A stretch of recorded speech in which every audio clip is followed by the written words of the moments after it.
Hey, what is happening, guys? It is Curtis, and welcome back to another episode of Minecraft. This is episode 14, and today, as you may be able to guess from the title of this video, T and I are going to go fight the Ender Dragon, and we're going to do it on our first try. Now, I would like to point out, before we go on and continue this, is that I am narrating over this video today, just so I can give a kind of explanation as to the decisions we make as we go fight this dragon. But you'll see T and I are completely decked out in our full diamond armor. It is fully enchanted, and you know, I don't mean completely enchanted. We are missing like Aqua Affinity and Depth Strider, which is not necessary for fighting the dragon, but we do have all the enchantments that we think will help.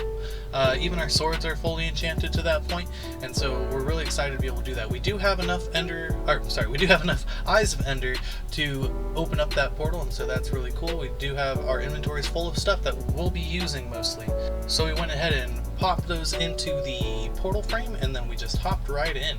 And right off the bat, I noticed that we were off of the island, which I wasn't sure was going to happen or not. This is probably the second time I've ever gone to fight the dragon in survival mode, and so I'm very glad that I brought that dirt with me so that we could build this staircase. And I'm also super glad that we brought this iron pickaxe, not only to help with making these stairs, but I had also completely forgot that iron bars form around some of these end crystals. The very first thing I did was I plopped down some water and used my enchanted trident with Riptide to get up to the top of the obsidian pillar, and then I went ahead and switched to the eggs so that I could throw them at the neighboring pillars, like so, so that we can blow them up. At first, I wasn't sure this was going to work. I knew that most projectiles would work, like the snowballs and arrows and the trident, but I was not sure that eggs would work, and so now that I know for a fact that they do work, it's very good news, because that means we need less resources to fight this dragon. I believe that if you destroy the end crystal that an ender dragon is healing off of, it'll actually do quite a bit of damage to it, so that's really exciting news. We could probably get some speedrun tactics done that way. I'll just have to keep that in mind in any future fights with this dragon. After that pillar, I went ahead and hopped down, and I got a potion of slow falling so I could take out this next pillar, which is significantly shorter. So if I was going to use the same tactic of using the water bucket and then the trident, I would end up falling straight down, and that would be a huge problem. It would probably take quite a bit of fall damage, because as you see, I go pretty high up with this Riptide 3 enchantment. And from the holes in the iron bars, I assumed that I'd be able to throw an egg through, so I kind of ignored it for now while I took out one of the other obsidian pillars that was nearby, and then the ender dragon knocked me off and I had to slowly fall down just to go back up once more.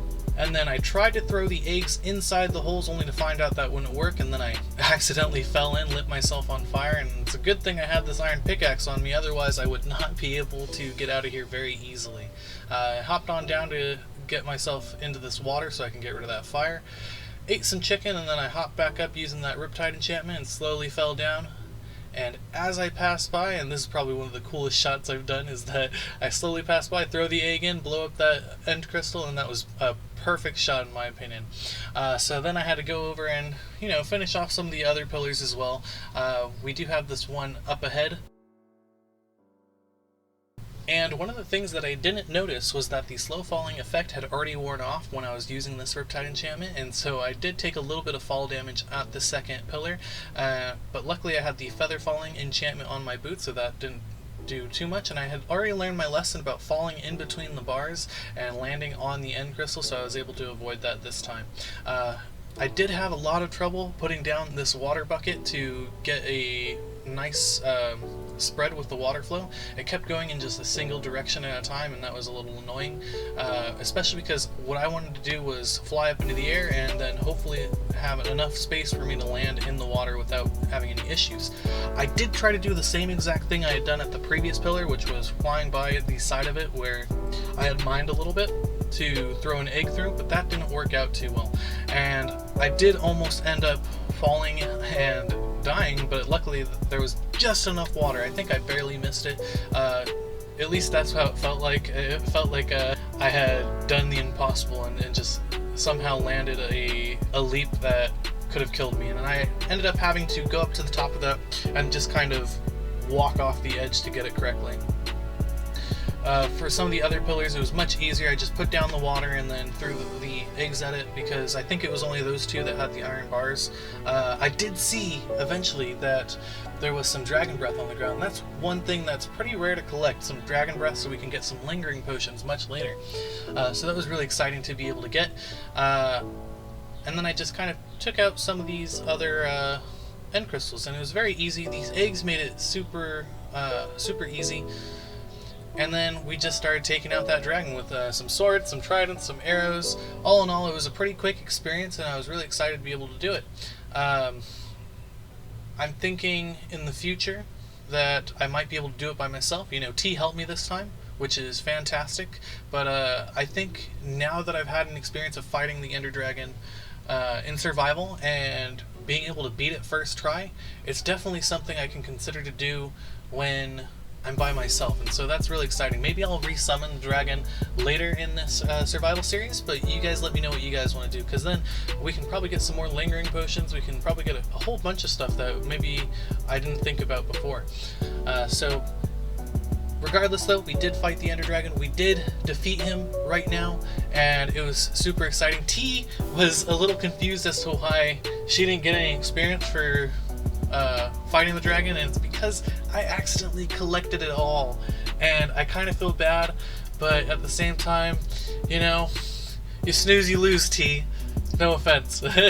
After that, we went ahead and collected the very rare dragon egg by placing down some of those iron bars that we had picked up before from fighting the dragon, and we picked up the egg, and that was super handy. Now we have one of the rarer items in the game. And then we did a quick search for the bedrock crystal that forms that will lead you to the end city, because that was going to be super important to us later. I was looking on the wrong side of the island, but we were able to find it, and that's great. Afterwards, we set up a sort of ender pearl farming system where we have the water behind us, or we're submerged in water while we fight these Endermen, which will allow them to come towards us, and we can kill them, and then they will drop their pearls right in front of us. This is not the best, but you know, it does do its job. We get quite a bit of ender pearls, and it's really low cost for setting it up. There wasn't a lot of resources required for setting it up, so it was very, very easy. Now, at this time, I guess I am going to remind you guys that if you're not already subscribed, you can subscribe by clicking that subscribe button and hitting that notification bell to get notified when I upload a video. And if you're not already following, you can follow me on Twitter or support me on Patreon, both at Curtis Does a Dig.